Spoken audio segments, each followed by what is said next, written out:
வணக்கம்ங்க. பிரபஞ்ச பேராற்றலுக்கு நன்றிகள். நாம் எல்லாருமே சந்தோஷமாக நிம்மதியாக இருக்கிறோமா? மனுஷனாக பிறந்த நம்ம எல்லாருமே ஏதோ ஒரு வகையில் எப்படியாவது ஒரு வாழ்க்கையில் பெரிய அடி வாங்கிட்டு தான் இருக்கோம். இதில் வாழ்க்கையில் நமக்கு விழற அடி ஒரு பக்கம் இருந்தாலும் அக்கம் பக்கம் என்ன சொல்லிடுவாங்க, அடுத்தவங்க என்ன சொல்லிடுவாங்கன்னு இப்படி பார்த்தே நாம் நம்மளுடைய வாழ்க்கையே வாழாமல் தொலைச்சி மக்கி மண்ணாக போயிடுறோங்க.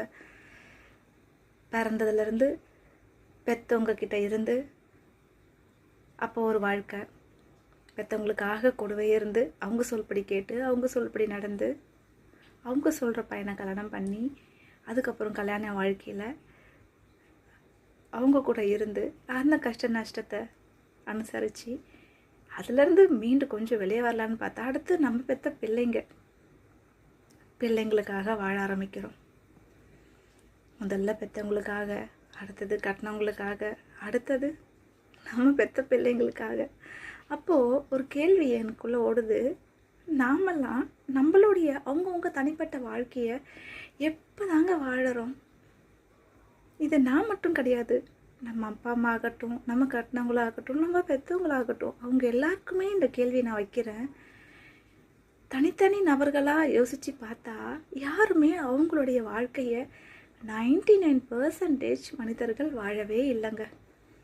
அவன் என்ன சொல்லிடுவான், இவன் என்ன சொல்லிடுவா, இவங்க என்ன பேசிடுவாங்க, அச்சோ அவங்க நம்மளை தப்பாக நினச்சிருவாங்க, இவங்க இப்படி பேசிடுவாங்க அப்படின்னு பயந்து பயந்து பயந்து சமூகத்தில் இருக்க அத்தனை பேருமே நாம் மற்றவங்களுக்காக வாழ்ந்து வீணாக மக்கி மண்ணாக போயிடுறோங்க. நினச்சபடி ட்ரெஸ் பண்ணிக்க முடியாமல், நினச்சபடி சாப்பிட முடியாமல், நினச்சபடி எங்கேயும் போக முடியாமல் அடுத்தவங்களுக்காக வாழ்ந்து நாம் ஏங்க நம்மளுடைய வாழ்க்கையை தொலைச்சிக்கணும்? யாருக்கும் கெடுதல் நினைக்கக்கூடாது, யாருடைய வாழ்க்கையும் அழிக்கக்கூடாது. இது 2 இருந்தால் போதுமே. நம்ம மனசாட்சிக்கு நம்ம உண்மையாக இருந்தால் போதுமே. மனசாட்சியை விட வேறு என்னங்க இருக்குது? நம்மளை கேள்வி கேட்டு நம்மளை நிம்மதி இல்லாமல் ஆக்கிறதுக்கு நம்ம மனசாட்சிக்கு நம்ம நல்லவளாக இருந்தால் போதும்.